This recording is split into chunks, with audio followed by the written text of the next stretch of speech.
మానవుడు. భక్తి నీకు మేలుకరంగా ఉండాలి. మనం ఎంత ప్రయాసపడుతున్నాం, మనం ఎంత భక్తి చేస్తున్నామంటే నీ భక్తి నీకు ఉపయుక్తంగా ఉండాలి. కానీ నువ్వు భక్తి పేరు చెప్పుకొని నీ బ్రతుకు సుమంతాన్ని మార్చుకోకపోతే నీ భక్తి అంతా వ్యర్థమేగా. ఇప్పుడు పరిస్థితి కూడా అదే కదా. వారు చేస్తున్న భక్తి ఏంటి? వారు పైకి భక్తి చేస్తున్నారు కానీ వాళ్ళ హృదయాలు ఎలా ఉన్నాయి?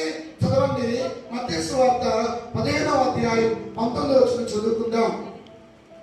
మత్తయి సువార్త, దురాలోచనలు, నరహత్యలు, వ్యభిచారములు, వేశ్యాగమనములు, దొంగతనములు, అబద్ధ సాక్ష్యములు, దేవదూషణలు హృదయములో నుండి వచ్చును. ఇప్పుడు చెప్పండి, శుద్ధి దేనికి కావాలి? హృదయానికి కావాలి.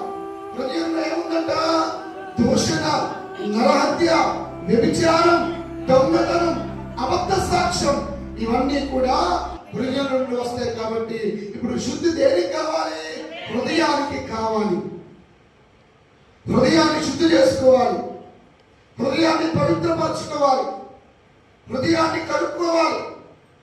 పైకి భక్తి చేస్తూ హృదయం అపవిత్రపరచుకుంటే, పైకి ప్రార్థన చేస్తూ, పైకి మంచిగా పాటలు పాడుతూ, పైకి చక్కగా వాక్యాన్ని చదువుతూ కదా నీ హృదయం మార్చుకోకపోతే నువ్వు మోసయుక్తమైన భక్తే కానీ నీ భక్తి వల్ల ఎటువంటి లాభం చేయకూడదు. సరికదా, నీ భక్తి నీకు ఆశీర్వాదకరంగా మారదు. ముమ్మాటికి